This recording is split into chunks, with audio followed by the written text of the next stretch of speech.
Kumusta ang pakiramdam mo ngayon, Arjen? Nakapdi pa din po yung sa may bandang puso ko.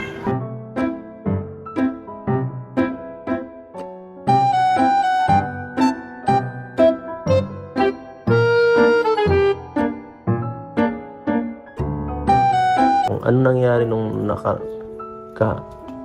nitong nakaraan na bago ka nahimatay? Ano po nun, kuya? Nandito po kasi sila mama nung natulog nung kailan ba yun? Nung Sabado po, nagpunta po sila dito. Nung nagising pa ako na alas 7 ng umaga. Nandito po sila mama nung sa kwarto, nag-asikaso po sila at mauwi na daw. Tapos sabi ko, mag-ingat na lang, nagano'n pa ako. Tapos natulog pa ako ulit noon. Tapos pag nagising pa ako, pag ubo ko po, biglang parang bumara po sa may puso ko, hindi na pa ako nakahinga.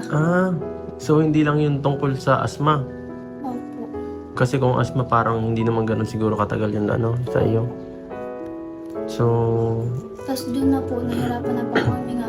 Nag-hyperventilation na po ako. Na po yung paghinga ko. Nakulangan na po ako sa oxygen. Yung pagbiglang mo nung nakarang araw. Saan nga nag-trigger dahil sa... Tikali mo kaya mo yan baka.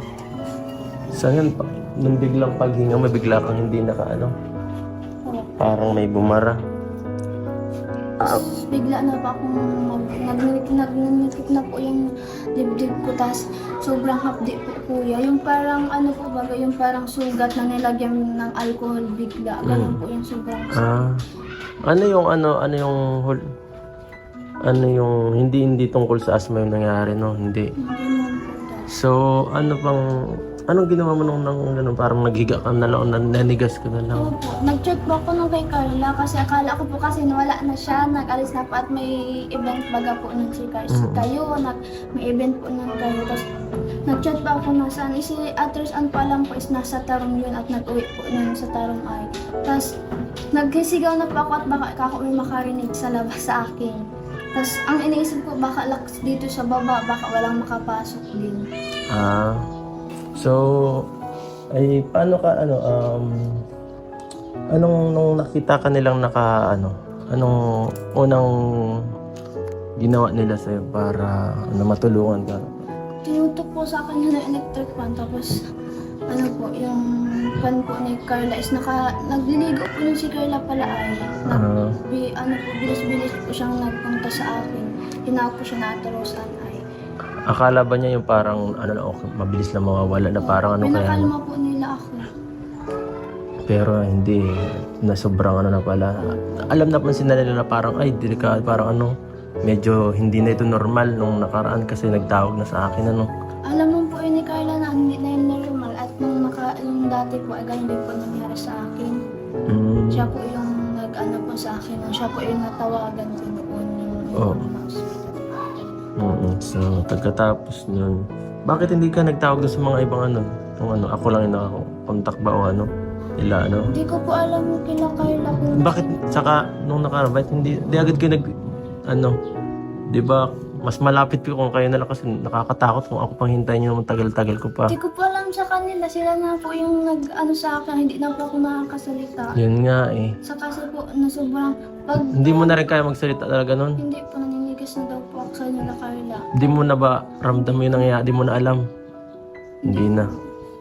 Kahit yung pagbuhat, alam mo po? Hindi mo natandaan yun? Nung is yung napasok mo na pa ata ako nung sa kotse, yung sabi mo maghawak po ako sa iyo. Yun na lang natandaan mo pag So yun ka ba, parang blackout yung yung ganun po isip talaga mo. ako kasi po talaga yung parang yung energy ko kapag ay talagang Kaya bumabagsak.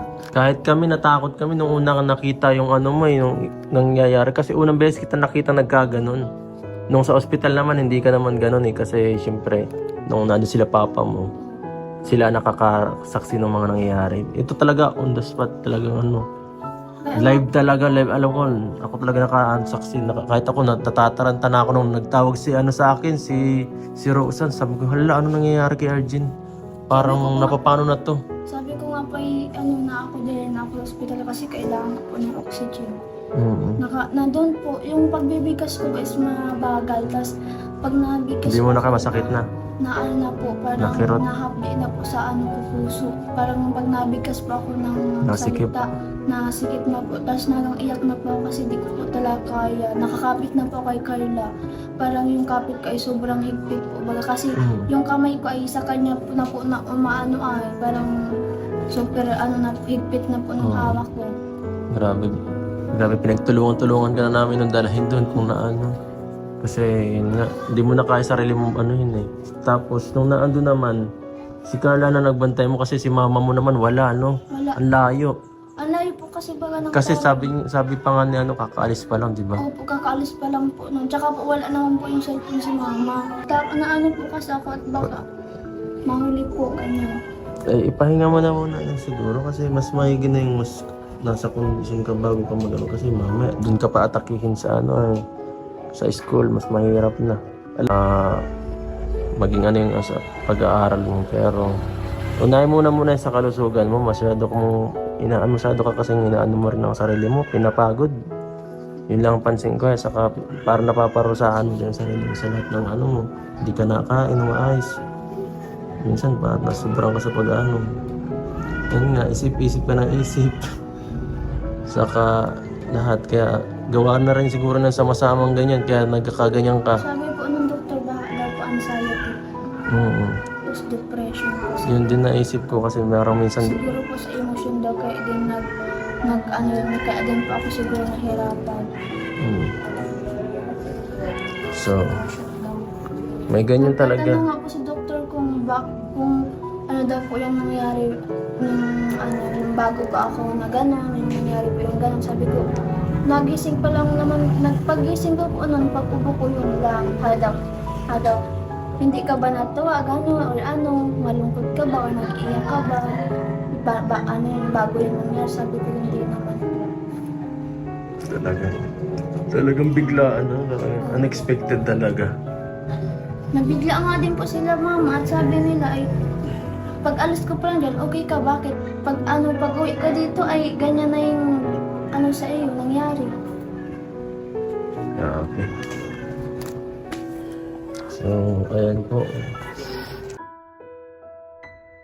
Nabulti nga din po ako na Bakit? baga nakasama si Carla. Ang dami din pong nababash po siya dahil sa akin. Hindi naman inano ko naman na pinaliwanag naman na namin eh. Inano ko sa live ko nung nakaraan. Kita naman siguro nila kung gaano yung seryoso yung yung sitwasyon. Kasi Sinasabi po kasi nila lagi, may magulang naman daw po ako, bakit hindi daw po magulang yung asikaso. hindi mo Wala naman po magagawa yung sila mama kung nasa malayo man po at hindi nag-aalam. siya nga po, yun ang rin doon kasi yun ang talaga doon ay mahirap kasi Bakit daw po hindi sila mama yung nagdala sa akin sa ospital, bakit ikaw pa daw po? hindi man yun kasi malayong lugar po ang nila, yung bahay nila. So sana intindihin na lang ng iba kasi yung iba po ay hindi nila alam yung sitwasyon eh. Kaya pasensyahan niyo na po kami kasi di si Carla kung ganun man, kung yun lang iniisip niyo eh masyado pong mababaw para ipagpalit natin yung buhay ng isang tao. Kasi kung mapabayaan mo si Arjen, ay di syempre ang buntong ng lahat. Bakit binabayaan siya ni Carla? Yun po ang mangyayari doon kung napahamak siya. So, sana po maintindihan ng lahat na hindi ganun po kadali yung Saka, buhay na po ang nakataya, Hindi natin pwedeng yan.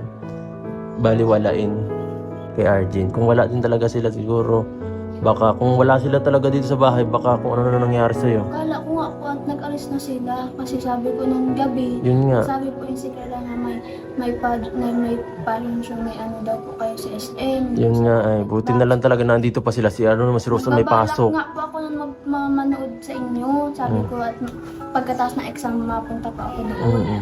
Tapos yun nga po, di man po inaasahan ng pangyayari na ganoon. Di man po yung parang sinasadya. Kasi baka naman po, naman po lumabas sa iba ay.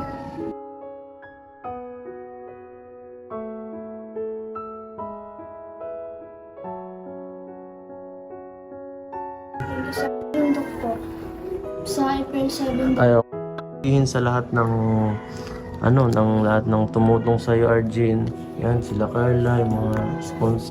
Hihingal po ako magsalita. Opo, paano na po yung nangyari sa akin po.